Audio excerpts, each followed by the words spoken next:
আসসালামু আলাইকুম। মোবাইলের অ্যাপস ব্যবহার করে কিভাবে একটি জমি খুব সহজে মাপা যায়। প্রথমে আপনার হাতে একটি স্মার্টফোন থাকতে হবে। স্মার্টফোন থাকার পর আপনাকে দুটি অ্যাপস ডাউনলোড করতে হবে। অ্যাপস দুটি হলো, একটি হচ্ছে বিডিল্যান্ড ক্যালকুলেট, আর একটি হচ্ছে ইজি এরিয়া। এই ইজি এরিয়া অ্যাপসের ভেতর ঢোকার সঙ্গে সঙ্গে আপনার সামনে এরকম 6টি ছোট ছোট আকৃতির একটা পেজ চলে আসবে। এই পেজটিতে 6টি অপশন দেওয়া থাকবে। 1 নম্বর অপশন হচ্ছে মানচিত্রে আঁকুন, 2য় নম্বর অপশন হচ্ছে ছবির উপর আঁকুন, 3য় নম্বর অপশন হচ্ছে সংরক্ষিত ডাটা, 4র্থ নম্বর অপশন হচ্ছে আমাদের ব্যাপারে আপনার মতামত দিন, 5ম নম্বর অপশন হচ্ছে সাহায্য প্রতিক্রিয়া এবং সর্বশেষ 6ষ্ঠ নম্বর অপশন হচ্ছে অ্যাপ্লিকেশন ভাগ করা। এই 6টি অপশনের মধ্যে আমাদের শুধু একটা অপশনেরতেই কাজ, সেটি হচ্ছে ছবির উপরে আঁকুন। তাহলে যেহেতু আমাদেরকে ছবির উপরে আঁকতে হবে, সেহেতু আমাদেরকে ছবির উপরে আঁকুন এই অপশনটাতে ক্লিক করতে হবে। এই অপশনটাতে যখন আমরা ক্লিক করব, আমাদের কিন্তু একটি পেজে নিয়ে যাবে। সেই পেজটি হলো এই পেজটিতে যখন আমরা যাব, তখন কিন্তু এরকম একটি সাদা পেজ দেখা যাবে। এখানে নিচে কলমের মতন একটা চিহ্ন থাকবে। কলমের মতো চিহ্নতে আমরা যখন ক্লিক করব, আমাদেরকে কিন্তু ডাউনলোড অপশন নিয়ে যাবে। ডাউনলোড অপশনে নিয়ে যাওয়ার পরেই আমরা আমাদের পিকচারটা, যেটা পিকচারের উপর আমরা জমিটি মাপযোগ করব, অর্থাৎ ডাউনলোড পিকচারটা আমাদেরকে এখানে শো করতে হবে।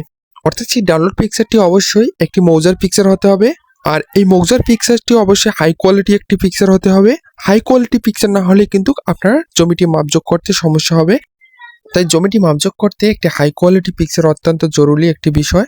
তাই এই হাই কোয়ালিটি পিকচার আপনাকে বেছে নিতে হবে এবং ডাউনলোড করতে হবে। প্রথমত আপনাকে ধরতে হবে, যদি আপনার পিকচারটি 16 ইঞ্চি অ্যাঙ্গেল হয়, তাহলে কিন্তু আপনাকে 330 ইঞ্চি করে একটা মাপ নিতে হবে। অর্থাৎ এখানে দেখা যাচ্ছে যে ঘরের মতো একটি চিহ্ন দেখা যাচ্ছে, এই ঘরের মতো চিহ্নটাতে আপনাকে টেনে টেনে 330 করতে হবে, 330 অ্যাঙ্গেল করে নিতে হবে।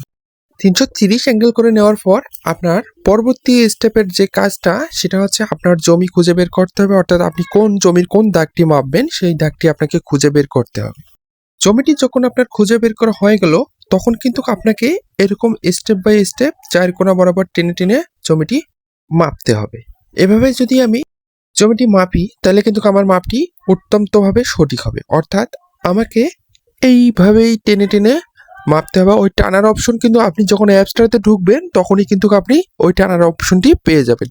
এখানে কোনো ভাবার বিষয় নেই যে অ্যাপসটিতে ঢোকার পরে আসলে আমি টানার অপশনটি কোথায় পাবো।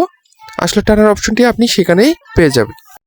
অবশ্যই আপনারা এখানে দেখতে পারতেছেন 4 কোণায় কিন্তু ফুট অলরেডি উঠে পড়ছে। আপনি চাইলে এই ফুটগুলো মোবাইলের মাধ্যমে হিসেব করতে পারেন, অথবা অ্যাপসটির প্রথম স্টেপেই কিন্তু আপনার জমিটি কত, ওখানে কিন্তু আপনি কোণা করে যখনই টানছেন তখনই কিন্তু হিসাবটা ওখানে বের হয়ে গেছে। আপনি চাইলে উপরেও দেখতে পারেন, অথবা নিজে চাইলে হিসাব করে নিতে পারেন।